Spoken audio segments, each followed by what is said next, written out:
বিসমিল্লাহির রহমানির রহিম। সম্মানিত উপস্থিতি, আসসালামু আলাইকুম।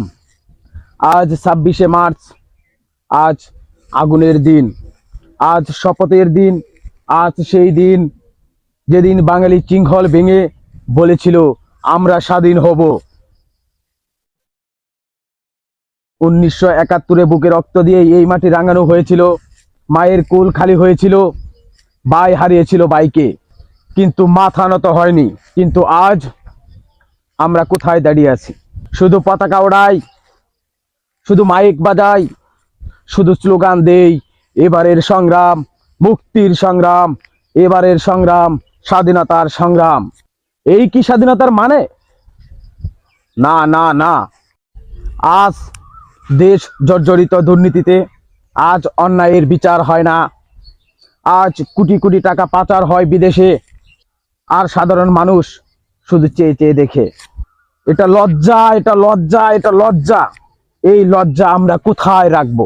যে শহীদের রক্তে এই পতাকা, সেই পতাকার নিচে দাঁড়িয়ে দুর্নীতি করো, অন্যায় করো, দেশের টাকা লুট করো।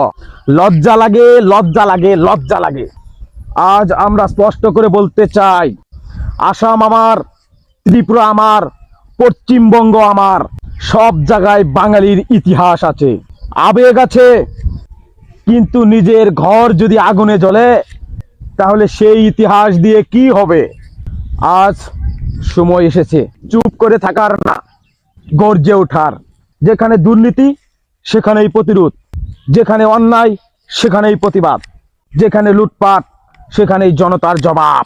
যে রাষ্ট্রে আইন সবার জন্য সমান হবে, গরিবের বিচার ধনীরা বন্ধ করতে পারবে না, রাজনৈতিক কোনো নেতার আঙ্গুলের ইশারায় এদেশের মানুষ চুপ করে থাকবে না, টাকা পাচারকারীরা পালিয়ে বাঁচতে পারবে না।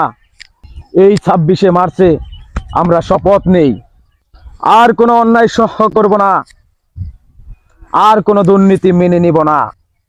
যদি প্রয়োজন হয় আবার রাস্তায় নামবো, আবার বুক চিতিয়ে দিব, কারণ আমরা সেই জাতি যারা রক্ত দিতে জানি কিন্তু মাথা নত করতে জানি না।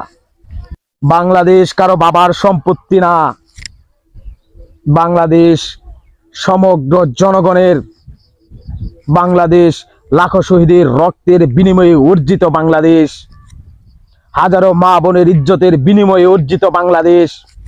সবার আগে বাংলাদেশ। ইনকিলাব জিন্দাবাদ, বাংলাদেশ জিন্দাবাদ, বাংলাদেশ জিন্দাবাদ।